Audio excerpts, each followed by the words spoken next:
Marcos capítulo 4 hemos estado hablando acerca de la parábola del sembrador y de cómo hay otra parábola que el Señor Jesús dijo acerca de que el hombre siembra la semilla, va y se duerme y la palabra por sí sola, una vez que es sembrada, en automático, dice el griego, produce fruto. Es decir, bueno, no produce el fruto directamente, sino es un proceso. Produce la hierba, después la vaina, después la vaina se llena de fruto. O entendámoslo como un árbol. Se siembra la semilla, empieza a formarse el árbol, después salen las ramas, las hojas, la flor y viene el fruto. Así es que, pero el hombre no sabe cómo sucede esto, pero Dios puso el poder en la semilla. ¿Y cómo sucedió esto desde el principio? Dios habló a la tierra. Y cuando Dios habló su palabra a la tierra produjo todo ser viviente, los animales, las plantas, etc. Inclusive el hombre fue formado de la tierra. Así es que nuestro corazón representa una tierra. Y en la parábola del sembrador vimos que el corazón puede tener diferentes cualidades o diferentes momentos o posiciones donde el Señor Jesucristo las describe como un corazón o una tierra dura que escucha la palabra pero no la entiende, o una tierra que recibe la palabra pero hay muchas piedras y la palabra no, la semilla no alcanza a producir suficiente raíz, sale el sol y quema la planta. Y otra tierra donde es sembrada la semilla, pero también ahí hay espinos y abrojos y estos crecen y ahogan la planta de la semilla que produce la semilla que fue sembrada, y esta tampoco da fruto, y hay aquella semilla que cae en buena tierra. Y recordemos que el corazón es como nuestra tierra, de tal manera que cuando la semilla, que significa la palabra incorruptible de Dios, la palabra del Evangelio, la palabra de gracia, la palabra de verdad, es sembrada en el corazón, ¿cuándo sucede esto? Cuando conocemos, entendemos y creemos correctamente. Cuando la ponemos delante de nuestros ojos, en nuestros oídos, en nuestra boca, en nuestra mente, perseveramos en ella y entonces se concibe, se siembra y empieza a generar el proceso para dar fruto. ¿Y cuál es ese fruto? Cuando nosotros empezamos a hablar la palabra, que es, recuerde que la fe tiene que producir obras, porque la fe sin obras es muerta. El primer paso de la fe es confesar la palabra que estamos creyendo. Así es que cuando empezamos a confesar la palabra que hemos creído, que hemos concebido, es como cuando Dios está hablando a la tierra para que la tierra produzca lo que Dios puso ya en cada semilla.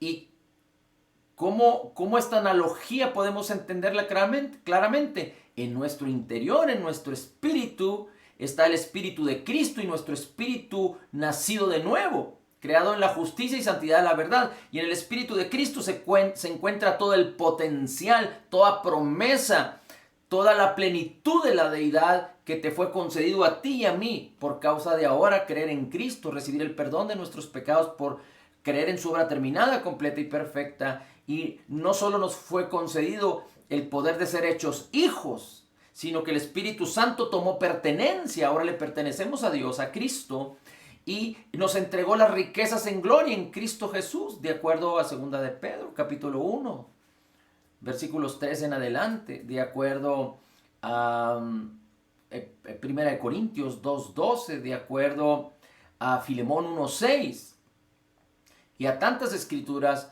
donde Dios puso la plenitud de su bendición en nosotros. El Señor Jesucristo dice en Juan capítulo 1 que de su plenitud podemos tomar gracia sobre gracia. Así es que la abundancia de gracia y el regalo de la justicia de Cristo moran aquí en nuestro espíritu, que es uno con el espíritu de Cristo, de acuerdo a 1 de Corintios 6:17. Así es que cuando hablamos la palabra, porque la hemos concebido, nuestro espíritu es como ese poder que está listo para producir a través de lo que se ha concebido en el corazón. Cuando se concibe en el corazón, ahí hay una obra importante porque no es el raciocinio de nuestra mente. Nuestra mente la tenemos que usar para empezar a poner la palabra, a conocer la palabra, a entender la palabra, pero cuando se concibe la palabra, esa parte del corazón y de la mente empieza una renovación. Nuestros pensamientos, basados en toda filosofía y hueca sutileza que durante tanto tiempo hemos adquirido y que han sido tan arraigados aquí, empiezan a ser removidos y los pensamientos de la palabra empiezan a ser posicionados. Y entonces viene una renovación en nuestra mente y viene la transformación, que la transformación lo que significa es la manifestación de la imagen de Jesús en nuestro exterior, en nuestra alma, en nuestros deseos, nuestra voluntad, nuestros anhelos, nuestras decisiones, nuestro cuerpo, nuestras acciones, nuestra personalidad, etcétera, etcétera, etcétera. Así es que la palabra es fundamental, porque sin la palabra no puede suceder nada de esto. Y la palabra es la que nos revela todo esto y también lo que nos fue concedido. La palabra es la que nos muestra quién es Jesús. ¿Quién somos nosotros en Cristo? ¿Cuál es la razón por la que Cristo hizo todas estas cosas? Por amor.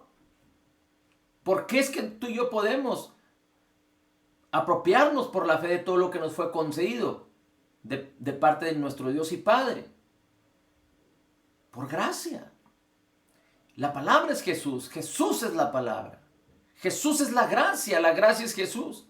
Así es que la palabra es fundamental, pero la palabra viva y eficaz, concebida, no la escritura como tal, para solo racionarla con nuestra mente. Por eso cuando nosotros escudriñemos la palabra, que por cierto quiero hacer un paréntesis, te animo a que tengas una Biblia en tu buró y que cada mañana y que cada noche no te acuestes sin leer la palabra. Cada mañana no te empieces tus quehaceres sin leer la palabra. Es tan importante que empecemos haciendo cosas que nos lleven a permitir que la palabra domine nuestras vidas. Pero solo tú eres responsable de ello. Y no es suficiente. No es suficiente con leer alguna porción de la escritura en la mañana, no es suficiente con leer alguna porción de la escritura antes de irme a dormir, no es suficiente con estar en un estudio todos los días. Tenemos que estar meditando la palabra, meditando hasta que la palabra se conciba. Porque nuestros pensamientos, los pensamientos de la sabiduría humana, están tan arraigados porque los hemos pensado tantas veces. Y Dios no quiere que seamos de dos mentes, de doble ánimo, porque un hombre de doble ánimo no tiene éxito, no tiene resultados, se frustra todo lo que hace. Y a veces leemos la escritura, pero no queremos actuar conforme a la escritura porque actuaríamos como raciocinio, como una obligación. Cuando no se concibe la palabra, queremos hacer la palabra como una obra, pero no vivimos bajo la ley, sino bajo la gracia, pero necesitamos concebir la palabra. Para que entonces en las finanzas nosotros actuemos según la benignidad, según la perspectiva de Dios y no la perspectiva de este mundo. Para que entonces respecto a la salud, respecto a la protección, respecto a la seguridad, respecto a las relaciones, respecto al trato, respecto al tomar decisiones, actuemos de acuerdo a la perspectiva divina, que es la más alta y la más gloriosa, y no de acuerdo a nuestra experiencia humana. Aseguremos que la palabra domine nuestras vidas, porque poner nuestra mente en la palabra, en las cosas del Espíritu, que es la palabra. Recuerde que el Señor Jesús dijo, las palabras que yo os he hablado son espíritu y son vida. Así es que no se trata de tratar de poner nuestra mente en el raciocinio, razonar la palabra para entenderla humanamente, no. Se trata de que cuando yo empiezo a poner la palabra en mis ojos, en mi boca, en mis oídos, en mi mente, para que ésta se conciba en el corazón, y hay una renovación y una transformación, yo necesito entender que Jesús es la palabra y la palabra es Jesús. Yo necesito aprender a tener una comunión con la palabra. La palabra es viva.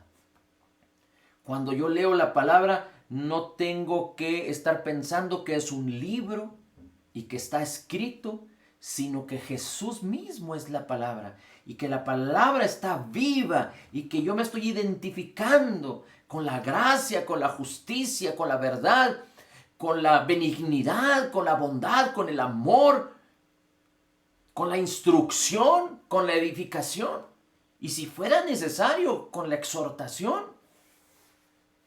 con corrección también. Pero en el ejercicio vamos aprendiendo. Así es que es inminente, es urgente que usted y yo no solo perseveremos, sino permanezcamos en la palabra, que es lo más importante. Y esto entonces, cuando el Señor Jesucristo habla en Marcos 4 de la parábola del sembrador, acompáñeme por favor al versículo 17. Dice, la parte de la semilla que el sembrador salió a sembrar cayó entre pedregales. Había tierra, pero había piedras. Y el versículo 17, el Señor Jesús dice, pero la que cayó entre pedregales, dice, no tiene raíz en sí misma. Dice, bueno, déjeme nada más ver. Ok, el versículo 16 dice, y asimismo, estos son los que son sembrados en pedregales, los que cuando han oído la palabra, inmediatamente la reciben con gozo. O sea, fíjese, la entienden y la reciben, porque aquel que no la entiende, el diablo viene y se la roba. Recuerde que respecto a entender, hay dos cosas fundamentales. Una es que seamos capaces de comprender, de entender lo que se nos está hablando, de entender la palabra. Seguramente usted ha tenido la experiencia de leer cosas en la Escritura que no entiende. Pero cuando nos afanamos por entender las cosas a través de nuestra mente carnal, no lo vamos a poder lograr hacer.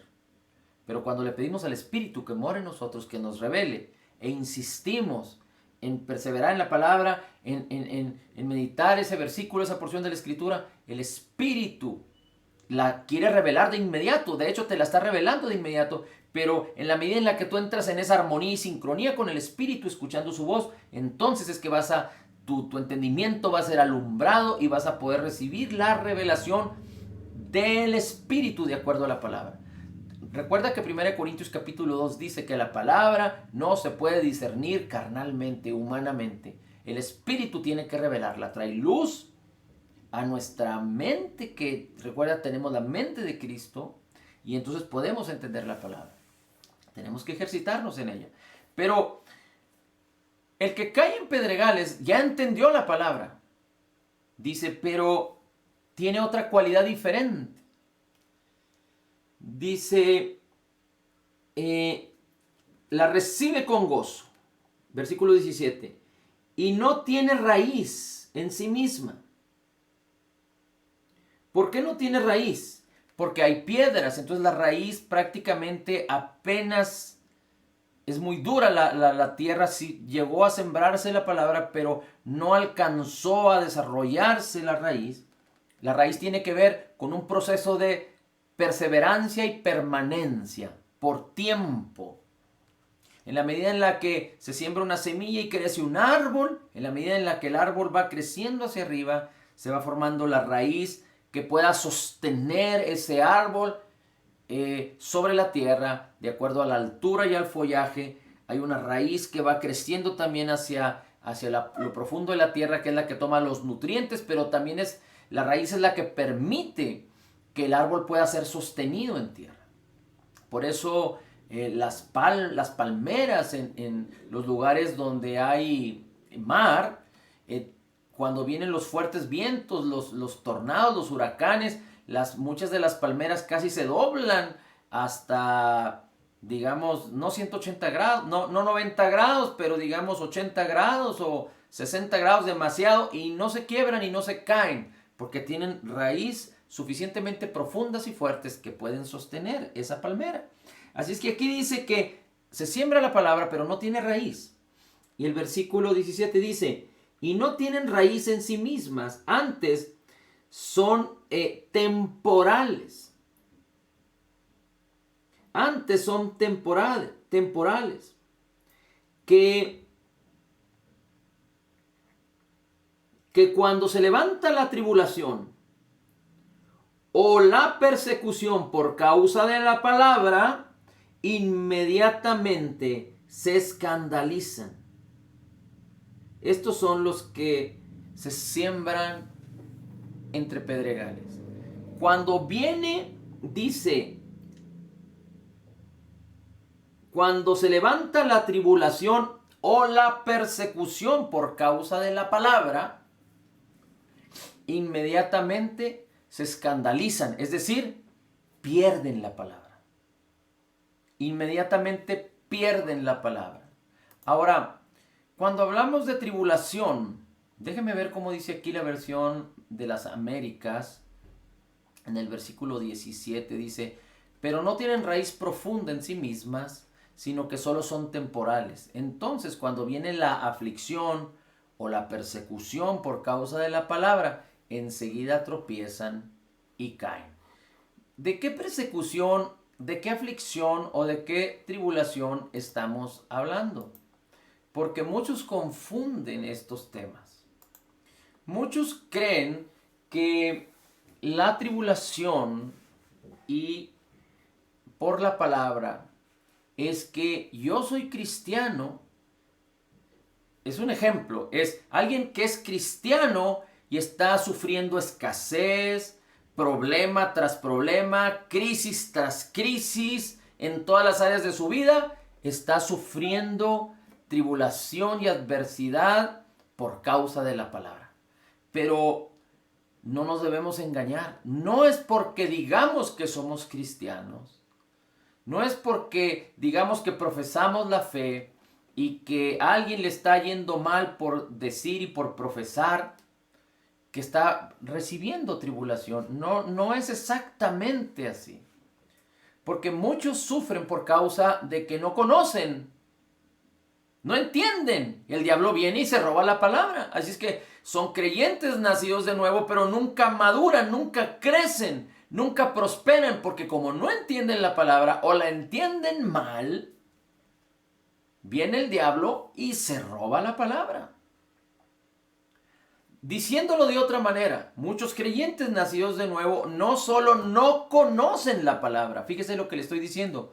Muchos cristianos nacidos de nuevo no solo no conocen la palabra, pero tampoco la poca palabra que les es compartida, que les es predicada o que ellos reciben, no la entienden. Y entonces el diablo viene y se las roba. Pero en un 2x3. Y pueden sufrir toda clase de adversidades y no pueden salir adelante.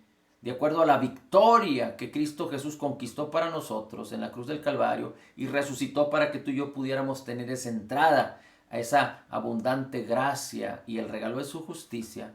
Pero ellos, los que no conocen, porque no son diligentes, y lo poquito que reciben una vez a la semana o 2 veces a la semana no lo entienden, entonces desafortunadamente no pueden vivir en lo que Dios les ha concedido por gracia a través de lo que Cristo Jesús hizo por nosotros. Pero, ¿de qué habla la persecución o la adversidad por causa de la palabra? Es que cuando tú estás empezando a creer la palabra y la palabra empieza a establecerse, a renovar tu mente, a concebirse en el corazón, a desechar los falsos pensamientos, entonces van a venir contra ti muchos pensamientos rechazándote, rechazando tu manera de pensar. Y una de las cosas que el ser humano sufre más y que se violenta y hasta se incomoda y hasta busca defenderse a sí mismo, es cuando viene el rechazo. Pero es importante que tú entiendas que cuando tú piensas de una manera, de acuerdo a la palabra, y vienen de tu misma familia, de tus amigos, del gobierno, de la sociedad, de la escuela, del trabajo, de los que conoces, pensamientos contrarios, y no solo eso, sino que te insisten que tú estás mal y te critican y te rechazan. Tú no debes tratar de defenderte a ti mismo, porque lo que muchos intentan hacer es por no ser mal educados, o por no quedar en lengua de los demás, o porque por el qué dirán, tratan de defenderse, tratan de ocultarse, tratan y no se comprometen con la palabra como el Señor Jesucristo está comprometido con nosotros. No se comprometen con el Espíritu Santo que te anhela celosamente como Él está comprometido contigo, que nunca te dejará y nunca te abandonará. Y entonces naufragan en esa área de su vida en la palabra. Por causa de temor, por causa de no ser rechazados o por causa de estarse defendiendo porque alguien te rechaza. Si tú piensas de una manera y esa manera es de acuerdo a la perspectiva bíblica, la perspectiva divina, la perspectiva de la palabra, a la perspectiva del evangelio de la gracia y de la justicia de nuestro Señor Jesucristo, necesitas mantenerte y perseverar en la palabra, aunque seas rechazado. Porque no te están rechazando a ti. Están rechazando la palabra que tú estás creyendo. Es importante que entiendas. No te están rechazando a ti. Están rechazando la semilla que está siendo sembrada en ti. Y la semilla es poderosa. Y cuando nosotros sucumbimos al rechazo, nos escandalizamos, nos enojamos, queremos defendernos a nosotros mismos, las cosas no funcionan. Y podemos caer en el punto en que ahoguemos o que la palabra la perdamos, no perseveramos porque no dejamos que tenga suficiente raíz. Así es que el rechazo a la palabra va a venir y hoy más que nunca y en los días por venir más y más y más y más y más.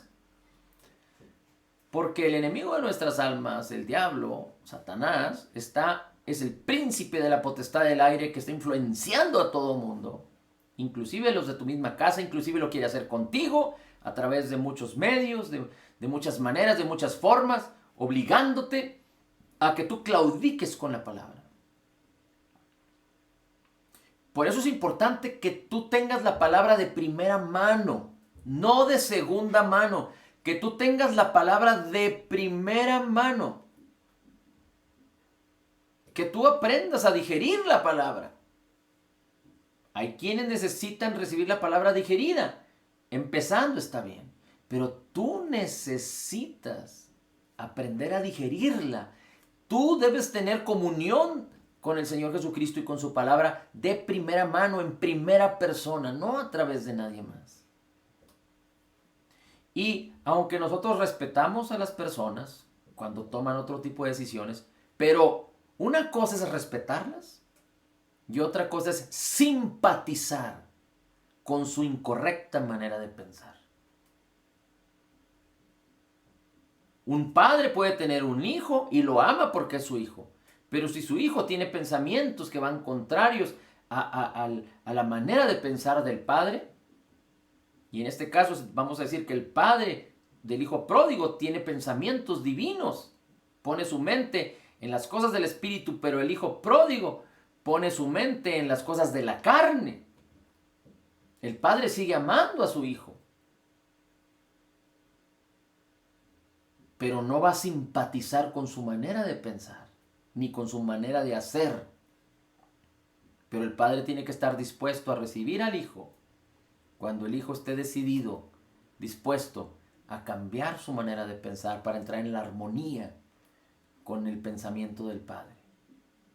Ahora, se ha malversado tanto, las cosas han cambiado tanto, la ideología, la mentalidad, las filosofías, que ahora se desestima la experiencia, la sabiduría que los mismos padres tienen, que los abuelos tienen. Se desestima. Ahora la juventud está más que nunca rebelde contra los sistemas de pensamiento conservadores.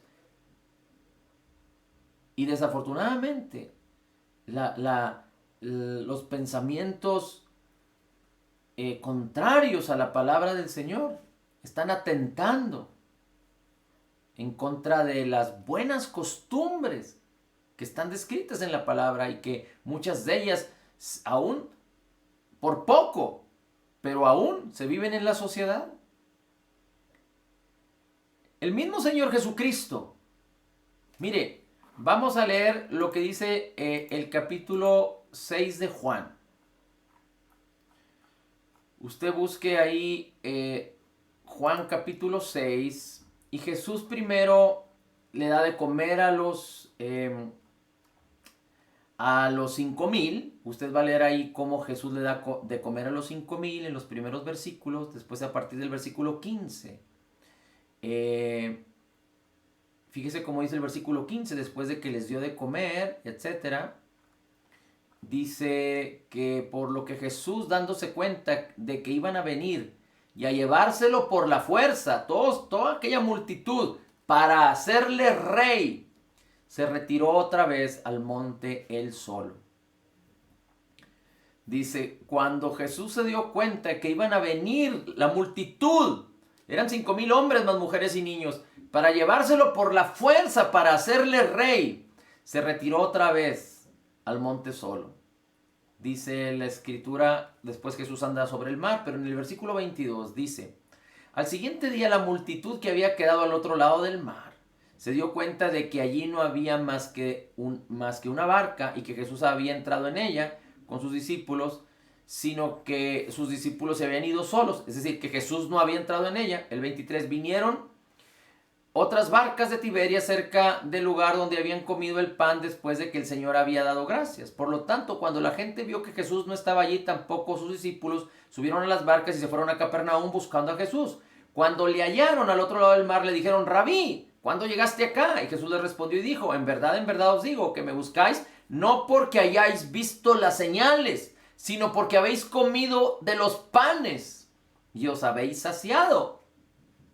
Trabajad no por el alimento que perece, sino por el alimento que permanece para vida eterna, el cual el Hijo del Hombre os dará, porque este es a quien el Padre Dios ha marcado con su sello. 28. Entonces le dijeron, ¿qué debemos hacer para poner en práctica las obras de Dios? Respondió Jesús y les dijo, esta es la obra de Dios, que creáis en el que Él ha enviado, es decir, en Jesús. Le dijeron entonces, ¿qué pues haces tú como señal para que veamos y te creamos? Es decir, ya había multiplicado los panes. Y todavía ellos mismos decían, ¿qué señal haces? ¿Qué obra haces para que te creamos? Nuestros padres comieron el maná en el desierto, como está escrito, les dio a comer pan del cielo. Entonces Jesús les dijo, en verdad os digo que no es Moisés el que os ha dado el pan del cielo, sino que es mi Padre el que os ha dado el verdadero pan del cielo. Porque el pan del cielo es el que baja del cielo y da vida al mundo. Entonces le dijeron, Señor, danos siempre este pan. Jesús les dijo, yo soy el pan de vida. Al que a mí viene no tendrá hambre, y el que cree en mí nunca tendrá sed. Pero ya os dije que aunque me habéis visto no creéis. Todo lo que el Padre me da vendrá a mí, y el que viene a mí de ningún modo le echo fuera, porque he descendido del cielo no para hacer mi voluntad, sino la voluntad del que me envió. 39. Y esta es la voluntad del que me envió, que todo lo que él me dé yo no pierda nada, sino que lo resucite al día final. Porque esta es la voluntad de mi Padre, que todo aquel que vea al Hijo y crea en él tenga vida eterna, y yo mismo lo resucitaré en el día final. 41. Por eso los judíos murmuraban de él, porque había dicho, yo soy el pan que descendió del cielo, y decían, ¿no es este Jesús el hijo de José, cuyo padre y madre nosotros conocemos? Es decir, estaban criticando, juzgando y menospreciando al Señor Jesús. Y el Señor Jesús no intentaba defenderse a sí mismo. Jesús dijo, no murmuréis entre vosotros. Nadie puede venir a mí si no le trae el Padre que me envió. Fíjese cómo dice ahora el 48. Yo soy el pan de vida. Ahora fíjese como dice el 51. Yo soy el pan vivo que descendió del cielo. Si alguno come de este pan vivirá para siempre. Y el pan que yo también daré por la vida del mundo es mi carne. 52. Los judíos entonces contendían diciendo, ¿cómo puede este darnos a comer su carne? ¿Está hablando de canibalismo? Quizás estaban pensando ellos.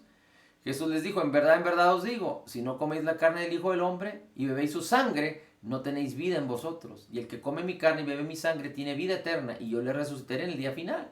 Definitivamente que estaba hablando de su obra terminada, completa y perfecta, pero ellos no lo entendían. Porque mi carne es verdadera comida y mi sangre verdadera bebida. El que come mi carne y bebe mi sangre permanece en mí y yo en él. Como el Padre que vive en mí. El 58, este es el pan que descendió del cielo. 59, esto dijo Jesús en la sinagoga cuando enseñaba en Capernaum.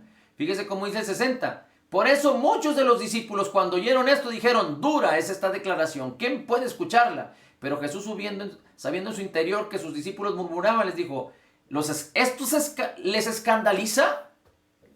¿Les escandaliza? Pues que si vienes al Hijo del Hombre a ascender a donde antes estaba, el Espíritu es el que da vida, la carne para nada aprovecha. Las palabras que yo os he hablado son Espíritu y son vida. 66. Como resultado de esto, muchos de sus discípulos se apartaron y ya no andaban con él. 66. Como resultado de esto, muchos de sus discípulos se apartaron y ya no andaban con él. Es decir, empezaron a rechazar a Jesús, empezaron a criticar a Jesús. Y Jesús no buscó el querer defenderse a sí mismo y explicarse a sí mismo. Cuando tú predicas la palabra, cuando tú crees la palabra, cuando tú estás firme en la palabra, no tienes que dar explicaciones. La palabra no es para contender. Tú puedes expresar por qué crees así, con el propósito de que otros crean también. Tú no debes de quejarte, ni debes de criticar tampoco a los que no creen como tú. Pero antes bien, Dios nos ha llamado a tener compasión y misericordia, pero nunca simpatizar con su manera de pensar.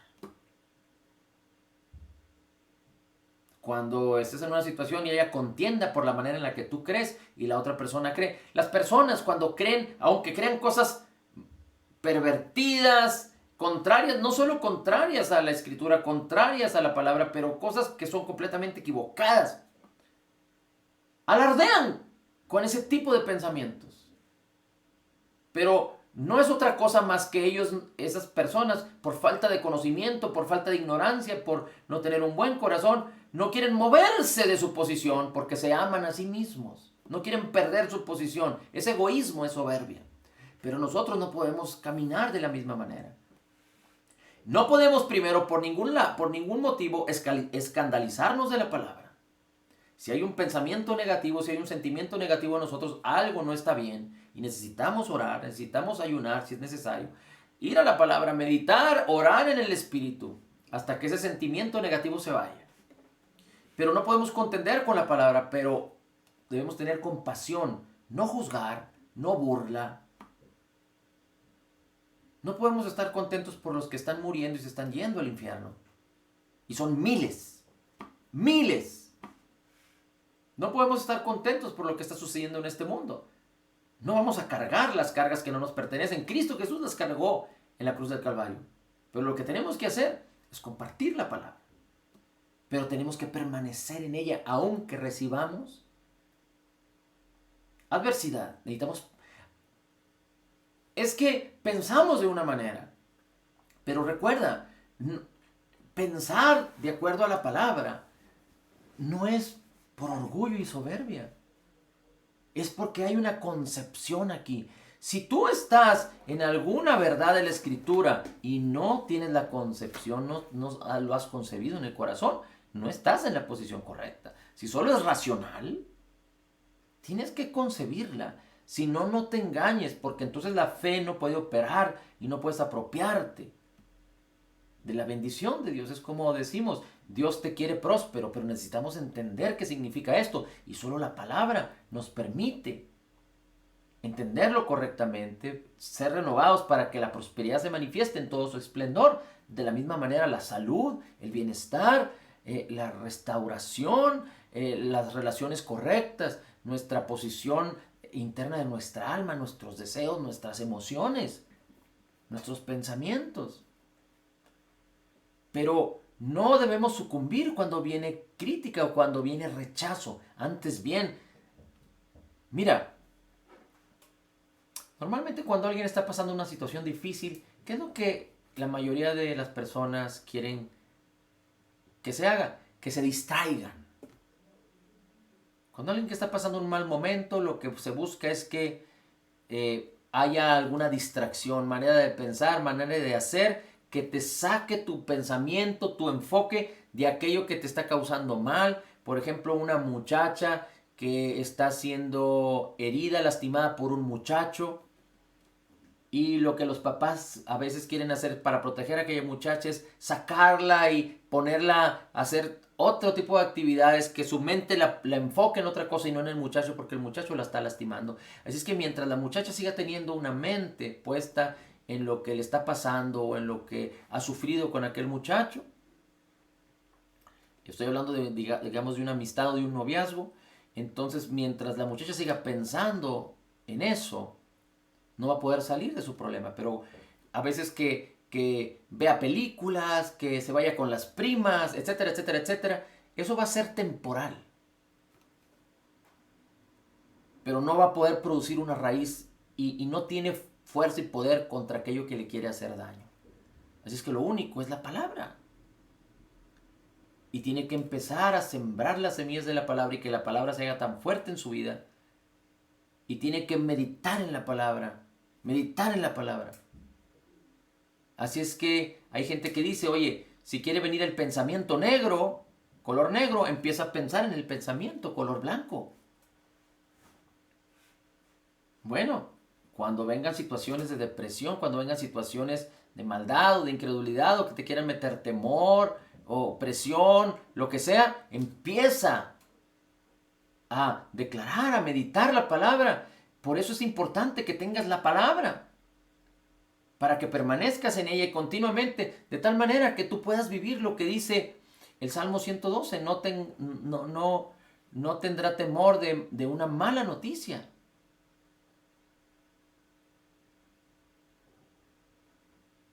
O que realmente creas lo que la Escritura dice en el Salmo 91, no te sobrevendrá ningún mal, ni plaga tocará tu morada. Porque la palabra es escudo y adarga, escudo y protección para nosotros. Así que se trata de perseverar en la palabra y no sucumbir y no perder la palabra cuando viene la persecución, cuando viene el rechazo. Recuerda, la persecución y el rechazo prácticamente no es contra ti, es contra la palabra de Jesús.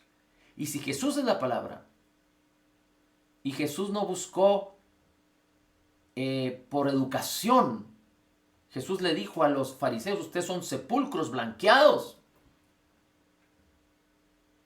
Jesús a los cambistas y a los ladrones fue y los con un digamos, con un pequeño látigo, con unas cuerdas de cuero fue y expulsó a todos los ladrones del templo y tumbó todas sus mesas y sus dineros.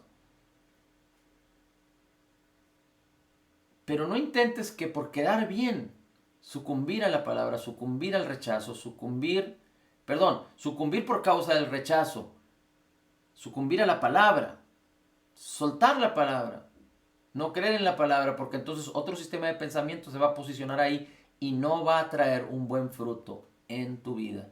Así que sigamos adelante, perseverando en la palabra y para que estemos tan fortalecidos con ella, que ella sea viva en nosotros.